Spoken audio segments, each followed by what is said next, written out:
The Franklin G. Burroughs Simeon B. Chapin Art Museum is one of Myrtle Beach's hidden treasures. It opened to the general public as an art museum in 1997, but the history of the actual building goes back to 1924.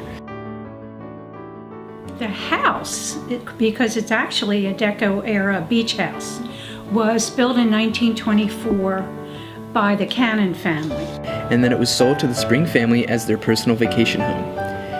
In the mid-70s, the building was sold off again and was to be demolished. The Waccamaw Arts and Crafts Executive Council fought hard to preserve the building and turn it into a center for the arts.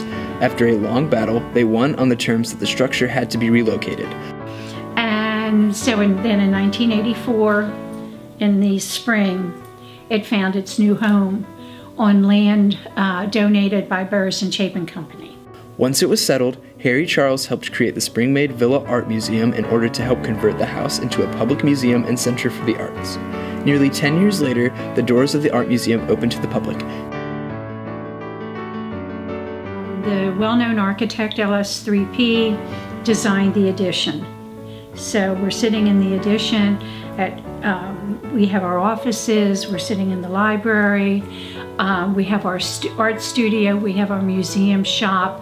All of those parts of the museum sit in the new part of the building. All the gallery space is in the original part of the building, which gives it a little bit more character.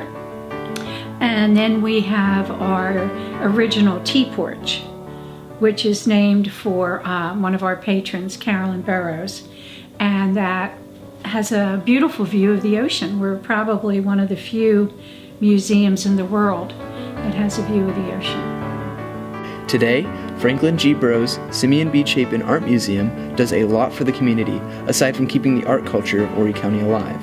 They offer educational opportunities like art classes and a pottery studio to children and adults who want to learn more about art, and they support local artists. That we're part of Myrtle Beach's past, present, and future.